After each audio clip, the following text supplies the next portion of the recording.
Some crimes are so heartbreaking or shocking that they change laws, change society, or even earn the label crime of the century. But the stories that made headlines in decades past aren't necessarily remembered today. I'm Amber Hunt, a journalist and author, and in each episode of this show, I'll examine a case that's maybe lesser known today, but was huge when it happened.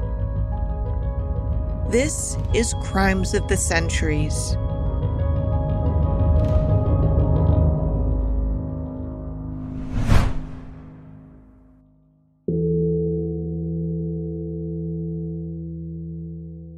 The delicate script of the letter's handwriting belied its sinister topic. Directed to a coroner, the message talked of suspected murder. Want Dan Stott's body taken up, the letter read.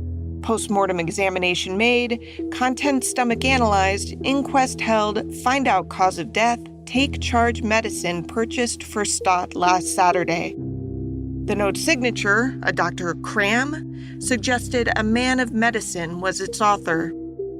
At first, the coroner on the receiving end of this message thought it was ridiculous. Dan Stott had died during an epileptic fit, one of the countless fits he'd had in his lifetime. Usually the fit subsided, but this one didn't. While the death was unfortunate, it was by no means mysterious. But the letters didn't stop. This doctor, whose name turned out to be Cream, not Cram, the misspelling of which eventually served as a clue for investigators, was adamant that Stott died of strychnine poisoning and that the pharmacy which filled his most recent prescription was to blame. Investigators finally acquiesced and did some digging. It turned out that Dan Stott indeed had strychnine in his system, and the pharmacist who'd provided his meds had received letters threatening to expose him as a callous killer. There was something confusing, however. Both the blackmail notes and the tip letters sent to the coroner were written by the same hand. Instead of casting suspicion onto the pharmacist, Dr. Thomas Neal Cream had finally outed himself as a Victorian-era serial killer whose eventual conviction would set legal precedent that would be cited in courts worldwide for decades to come.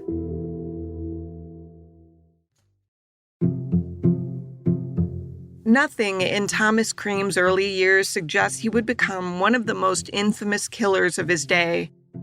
He was born in Glasgow, Scotland in 1850 as the oldest of 8 children born to William Cream and Mary Elder. When he was about 4, the family crossed the Great Pond to reach Canada, where Thomas was highly regarded by just about anyone who knew the family, and not in a passive, he just didn't seem to cause trouble kind of way. Cream was the son of a wealthy timber merchant in Quebec City, grew up in a privileged background, church-going, taught Sunday school, sang in his church choir. That's Dean Job, author of the book, The Case of the Murderous Dr. Cream, The Hunt for a Victorian-Era Serial Killer.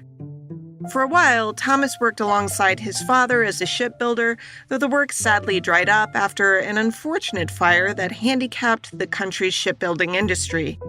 When Thomas shifted his focus from ships to medicine, it seemed a wise choice for the oldest son of a wealthy, respected family. He was from a wealthy family, lots of money to send him to the finest medical school in Canada. That school was called the McGill Medical School in Montreal. When Cream arrived, he was a legit adult who had never been in trouble before in his life. In a lot of stories we explore on Crimes of the Centuries, there's usually something telltale, at least in hindsight, pointing to problems with our eventual killers. But that doesn't seem to be the case with Cream. Or maybe if there were tells, his family successfully covered them up to an amazing degree. As in, even after his name became infamous worldwide, there weren't people coming forward from his earliest years to say, yeah, I always knew he was a bad seed. He had detractors, to be sure, but those mostly came from his days in medical school and beyond. He was in his mid-20s and something happened. At this distance, it's difficult to know. But you see over time his hatred of women intensified, perhaps because He was engaged to a young woman soon after he graduated from McGill, and she became pregnant. I'll correct the passive voice there. Cream impregnated her. She didn't just magically become pregnant.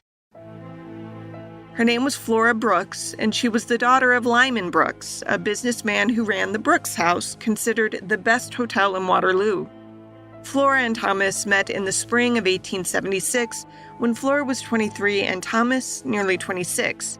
He told her he intended to marry her. Now, this was the Victorian era, when rules about courtship were pretty strict, so as Job writes in his book, the two weren't supposed to see each other without a chaperone, but it seems they figured out a way. In September, Flora fell horribly ill. Her family doctor examined her and broke scandalous news to her father. She'd been pregnant and was ill from an abortion that Cream had conducted. Abortions were illegal in Canada, but as a medical student, Cream would have been taught how to perform one and had access to the necessary instruments and/or drugs.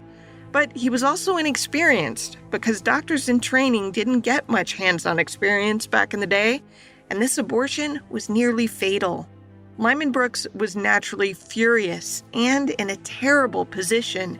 If he went after Cream criminally, he risked ruining his daughter's reputation and condemning her to a disreputable life. In retrospect, probably the decent thing to do would have been to turn him in. That would have ended his career pretty early because he could have been convicted of the abortion. Instead, they forced him to marry their daughter. Lyman gathered some policemen, went to Montreal where Cream was staying, and insisted that he come back the 60 miles to Waterloo and marry Flora. Cream didn't have much of a choice. He reportedly said he was happy to do it, that it had been his intention all along to marry Flora anyway, but his behavior after the shotgun wedding suggests otherwise. Literally the day after the nuptials, Cream left Canada for London to supposedly finish his medical studies. He never saw his new wife again. Unfortunately for her, though, that doesn't mean the two didn't stay in touch, but we'll talk about that in a bit.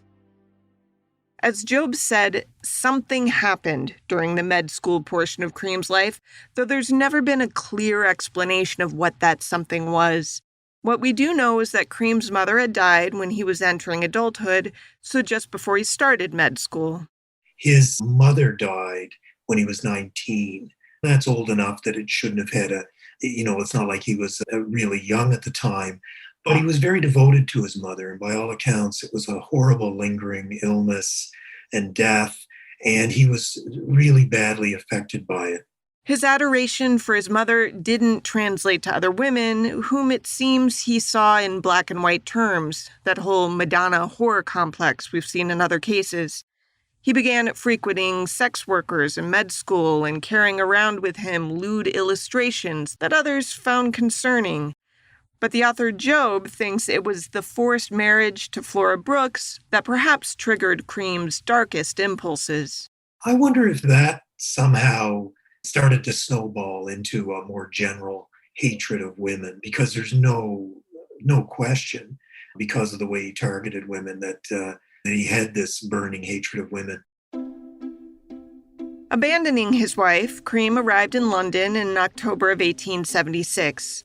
He'd gotten a degree from McGill, the Montreal school, but a lot of that schooling had been hands-off. He got more hands-on experience at St. Thomas's Hospital, one of the city's oldest and most revered.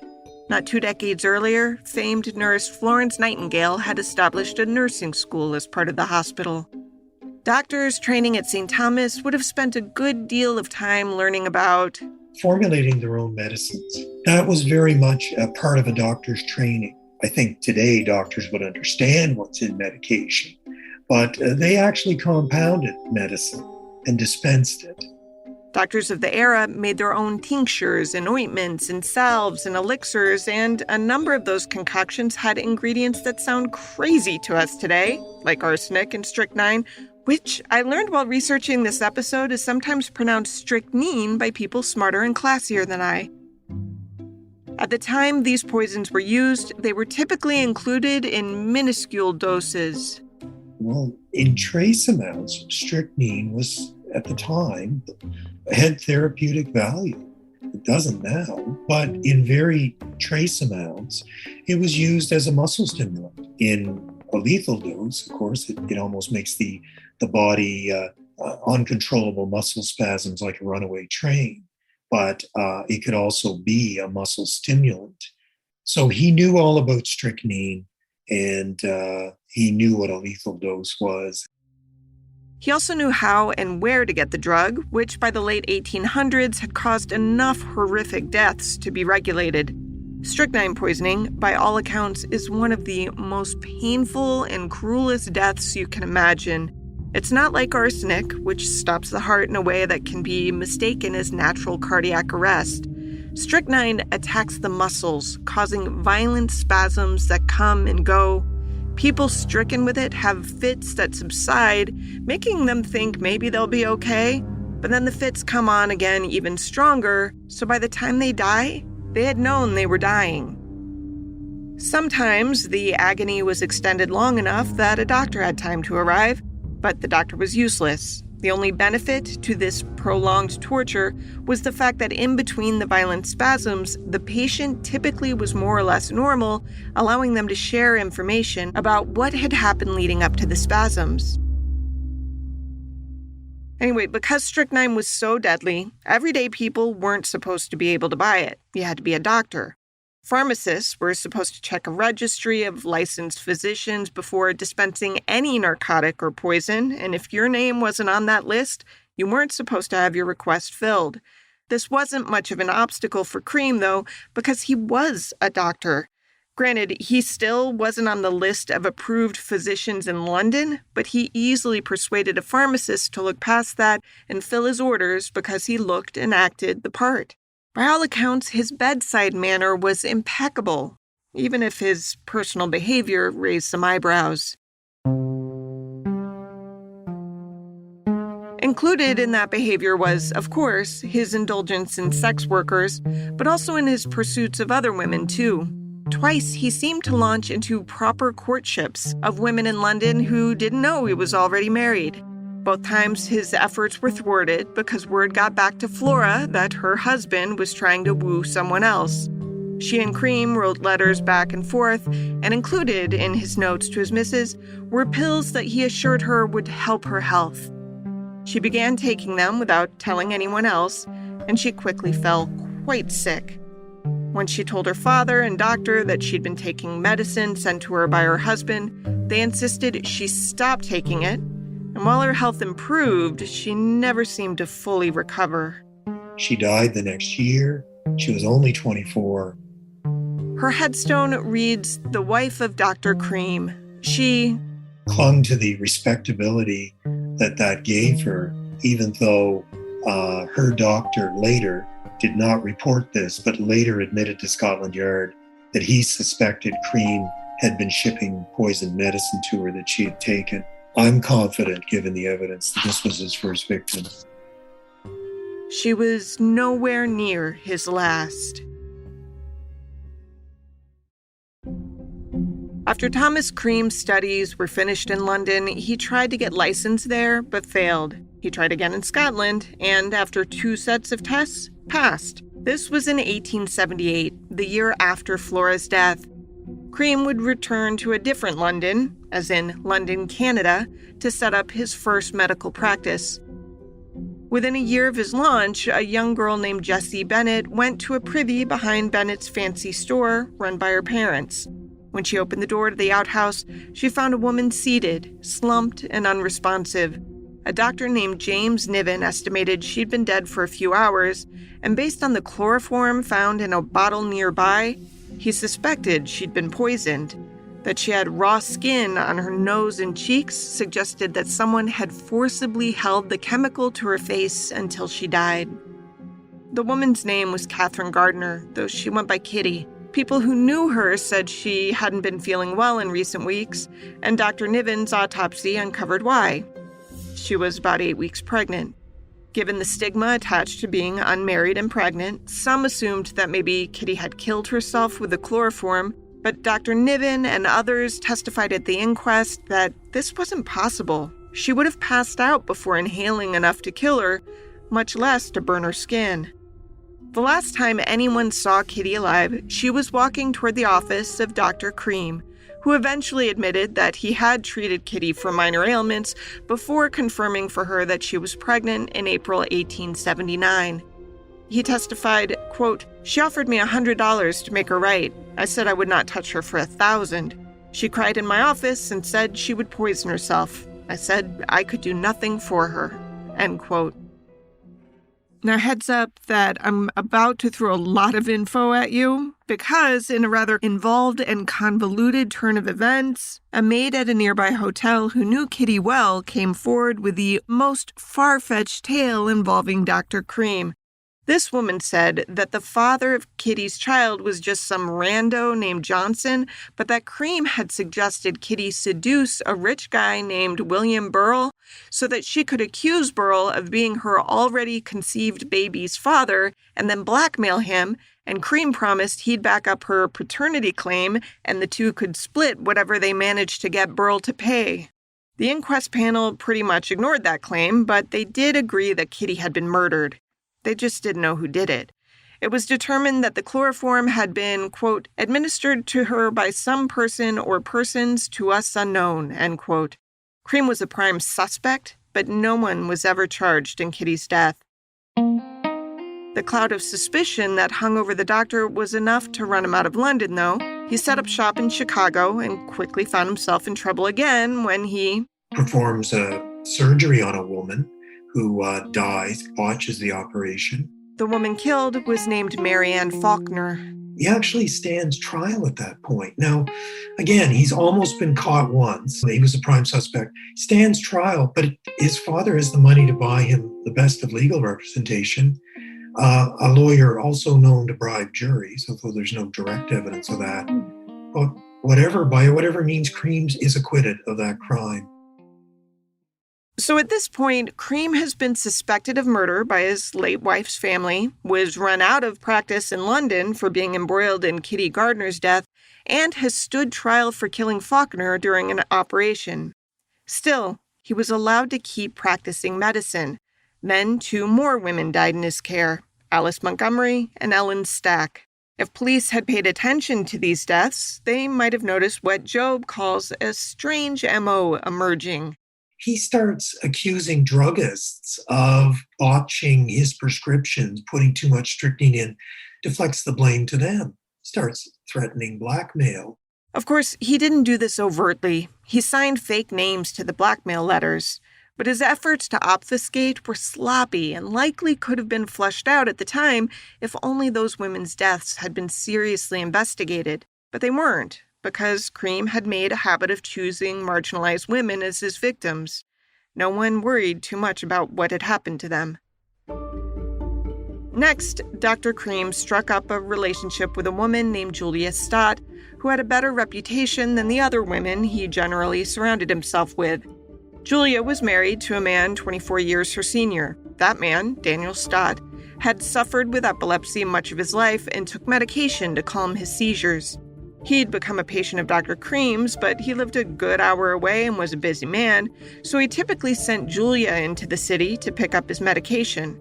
One day, in June of 1881, Julia handed him his medicine, which he dutifully swallowed. 15 minutes later, he was doubled over in pain. In court testimony later, Julia described, quote, "His upper lip was drawn back and his eyes half out of his head," end quote. These weren't like his usual seizures. Daniel announced he was dying. Minutes later, he was gone. Doctors didn't deem it suspicious because he was 61 years old and they assumed he'd finally had a seizure that medication couldn't curb. But then the coroner began getting letters in an ornate handwriting that suggested Daniel's medication had been faulty. The coroner found this odd, but dismissed the first couple of letters as hoaxes. A few days later, a state's attorney got another letter, this time signed by Dr. Thomas N. Cream, who said he was Daniel Stott's physician and he suspected his patient had been poisoned with strychnine. Cream wrote that Stott, quote, "was not suffering from any disease that would carry him off so suddenly," end quote. Still, Cream's concerns were dismissed, so he angrily threatened to alert the local newspapers. He was positive Stott had been murdered, Cream wrote, and he even suggested an easy way to test his theory. If Stott's medicine had been retained, a dose could be given to a cat or a dog, and if he was right, the poor animal would die a hideous death. Luckily, we have better tests nowadays and don't need to murder animals to test for poisons. Dr. Frank Whitman, the Boone County coroner, did finally acquiesce and gave a spoonful of Stott's leftover medicine to a dog who suffered 25 minutes of sheer agony before finally dying. But while Cream had insisted that the pharmacist who had filled his prescription must have tainted his medicine, Dr. Whitman decided that Cream was a more likely suspect. Julia Stott served as the star witness against him, saying that Cream had concocted an elaborate but strangely sloppy plan to kill her husband and try to blackmail the pharmacist who'd provided her the prescription. She'd stopped by to see Cream before taking that medicine to her husband, giving Cream the opportunity to add a lethal dose of strychnine to the elixir. Prosecutors pointed to those early letters, the ones in which Cream misspelled his own name, as an apparent attempt to distance himself from the crime. It just seems sinister. No one misspells their own name, and why would you do that if you're legitimately worried that one of your patients might have been murdered? Though Cream insisted that Julia was lying about him, the jury believed her and the prosecution, and Cream was convicted and sentenced to life behind bars. This is where the killings could have stopped, but they didn't, because 10 years later, in 1891, Cream was released from prison. He had long accused Julia Stott of lying on the stand and had convinced enough well-placed allies to vouch for him that he was granted executive clemency by Illinois Governor Joseph Pfeiffer. By this point, Cream's father had died, but his siblings made a point to assure the governor that Thomas would likely move to England or Scotland, where he could set up shop with a clean slate and be no further trouble to anyone. They were only half right. After Thomas Cream was released from a Chicago prison, he spent a few weeks with his family in Canada as he readied for his trip overseas. His siblings found his post-prison behavior downright disturbing. He had always had a lazy eye, which gave him an odd, unfocused look, but after his 10 years behind bars, something seemed loose in Cream's head. He looked downright sinister. More concerning was his behavior. He was wild and hot-tempered. The family had the means to put him aboard a ship to London that would arrive in days, but because Cream's behavior was so erratic, they put him on a slower-moving vessel, thinking that the longer travel time and the exposure to fresh air that came with it would do him some good. When he got to London, it was truly a fresh start for him. As author Amy Stewart said in a chat about the case hosted by Harvard Bookstore, I think it speaks a lot to one thing about that era, which is that was a time where you could move and leave your past behind. We didn't have ID cards. We didn't have social security numbers. We didn't have photo identification of any kind. Even the police, if the London police wanted to alert the Chicago police about something, they were giving descriptions, and it's very easy to forge documents if you need to forge documents. So the fact that he keeps moving is very much what a criminal at that time could do to get away with their crimes.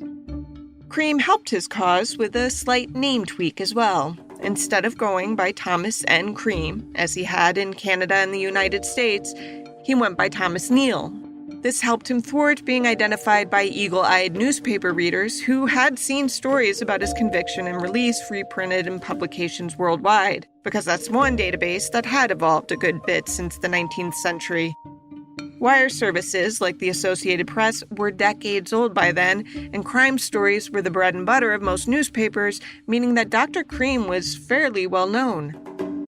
But Dr. Neal was not.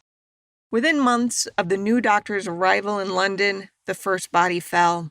Ellen Donworth was a 19-year-old sex worker in the Lambeth district, where she would disappear with customers for 15 minutes at a time. On October 13, 1891, Donworth suddenly fell face first onto the pavement. A man who had been standing outside a pub saw her cut and bruised face and walked her home. Then she started to spasm. A medical assistant rushed to her side and recognized the convulsions as symptoms of strychnine poisoning. He bundled her up and rushed her to the hospital over her protests. She seemed to know she was dying and wanted to do so at home. She was gone before her carriage reached St. Thomas Hospital. She had managed to convey an important detail before she died. A tall, dark, cross-eyed man had given her a drink not long before she'd fallen sick, and the drink had had a white substance in it. When the contents of Donworth's stomach were tested, strychnine was confirmed, but no one had seen Donworth in the company of a tall, dark, cross-eyed man, and she was but a lonely sex worker who must have been depressed, so the assumption was that she'd taken her own life. But letters to authorities turned up suggesting she'd been murdered, which did reopen the case briefly, but investigators focused on a man who had supposedly tried to get another woman to drink something laced with white powder, a move the suspect, a jeweler, insisted was just a joke in bad taste, and the charges didn't stick. Donworth's case was closed. A week later, another woman died. From a video posted by True Crime Man's Dark Imagination. Matilda Clover, 27 years old, brown-eyed and slightly buck-toothed, lived at 27 Lambeth Road with her 2-year-old son, landlords Mr. and Mrs. Voles, and a servant girl named Lucy Rose. Rose found Matilda violently seizing. In between the fits that ravaged her body, Matilda claimed that a man she knew as Fred had poisoned her by giving her 4 pills he promised would help keep her healthy, a concern for a sex worker like herself. But the examining doctor knew Clover was prone to drink, so he dismissed her claims of poisoned pills and decided that her death was related to alcoholism. Never mind that Matilda had actively been trying to get better, according to historian Alan G. Gothrow. Understanding that her life needed adjustments in order to take care of her son, she started down a path to recovery. Matilda had been seeing a Dr. Graham for her alcoholism, and he prescribed for her a sedative named bromide of potassium.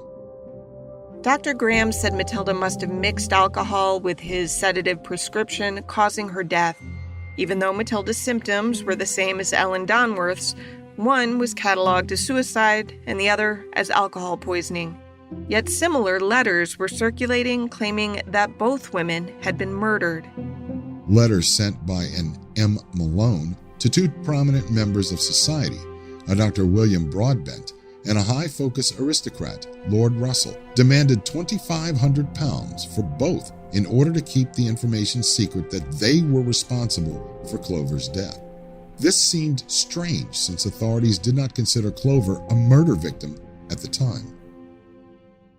At first, nothing came of these letters. Thomas Cream, meanwhile, became engaged to a British woman named Laura Sabatini, who was 20 years younger than he. In a letter convincing Sabatini's mother to allow the marriage, Cream promised that he would take good care of her daughter and that he was, quote, free of all vicious habits, end quote. About the same time, he was summoned back to Canada for the final disbursement of his late father's estate. He boarded the SS Sarnia back home, where his fellow passengers were disturbed by his constant drinking and disparaging talk about women. A salesman named William Seller later told officials that Cream was restless and excitable the entire voyage, a bad man with no refinement and an utter absence of morality. Once in Quebec City with his family, he got the last money due to him from his father's estate and also persuaded the equivalent of a 19th century pharmaceutical rep to provide him with a bunch of quote-unquote medications. After 2 months in Canada, he boarded another ship back to London in March of 1892. The next month, 2 women died the same night in Lambeth. Alice Marsh and Emma Shrivel lived in the same boarding house on Stamford Street. It so happened that not long before the women collapsed in agony, a police constable had noticed a man leaving their front door. The man was tall and cross-eyed, wearing a top hat and overcoat. While Marsh died before she could tell Constable George Cumley what had happened to her, Shrivel lived long enough to describe a man who had given the women elongated pills that he promised would help thwart venereal disease, an understandable concern for their profession. Since Cumley had coincidentally seen a man leaving the home earlier, he was able to ask, "Was it the gentleman you let out at 1:45 with glasses on?" Yes, Shrivel said. She knew him as Fred. He He was bald under that top hat, she added. Even with all this information, the double deaths at first were attributed to bad tinned salmon, which was common at the time. I found dozens of articles about the dangers of eating tinned salmon in 1892. People were falling ill left and right from the stuff. It was so common, in fact, that one of the stories I found about multiple people dying of food poisoning was under the headline, "Tinned Salmon Again." Luckily, one of the doctors on hand was familiar with the waves in which strychnine poisoning hit and was suspicious enough to have the women's stomachs tested, as well as the remains of the tinned salmon found in their rooms. The stomachs were full of strychnine, but the salmon was not. It seemed that Shrivel's story about a man feeding the women pills of God knows what was true. Dr. Thomas Stevenson, one of Britain's top forensic investigators, testified at a death inquest that both women had been poisoned. By this point, too, Ellen Donworth's death was recognized as possibly connected to Marsh and Shrivel's. Matilda Clover's, however, was still attributed to alcoholism. Because this series of killings came on the heels of the Jack the Ripper slayings, the last of which happened in early 1891, the general public was furious that Scotland Yard had no suspects. It seemed like police were a bunch of fumbling idiots who couldn't do their jobs. It didn't help that the first Sherlock Holmes tale had been written around the same time. A Study in Scarlet had debuted in 1887, while the follow-up tale, The Sign of the Four, was released in 1890. In the stories, Holmes always upstaged the Scotland Yard yokels. Even though it was fiction, the real bobbies found it humiliating. Scotland Yard sent its best and brightest to try and halt the killings, and once they did, it wasn't long before pieces of a sinister puzzle began falling into place. Interviewing neighbors of the known victims, they learned about the death of Matilda Clover, whose body was soon exhumed. Testing showed that she, too, had been poisoned with strychnine. Looking into her death led investigators to the blackmail letters that had been written to upper-crust society men threatening to pin her murder on them. At first, those letters had been disregarded because they seemed like a hoax when the death wasn't a murder, but now that it was a murder, investigators recognized those letters were evidence. And they began closing in on Cream, whom they still knew as Dr. Neal, because his name had started to come up as someone linked to several of the victims and who aligned with the description of the tall, cross-eyed fellow that Constable Comley had seen leaving the scene of one of the crimes.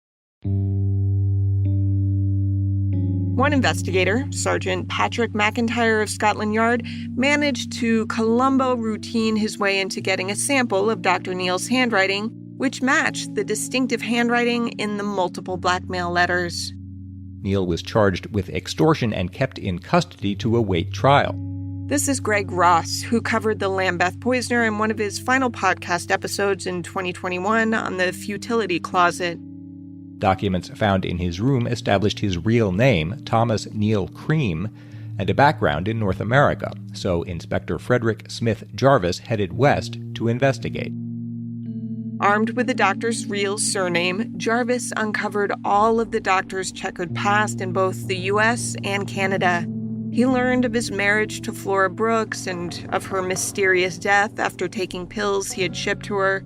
He learned of the murder trial in Chicago that should have landed him in prison for life, as well as the other mysterious deaths he'd been associated with but never convicted of. By the time Jarvis got back to England, he had a trove of what he considered evidence, though at the time it wasn't clear if that evidence would be allowed into trial by the judge overseeing the case. That's because, at this point in history, there hadn't been strong precedent for what was called similar fact evidence, as Job explained. In other words, you can be tried for one offense, but uncharged but related similar offenses can be brought in as evidence to corroborate. So in other words, Cream's on trial for one murder, but he's defending himself against four.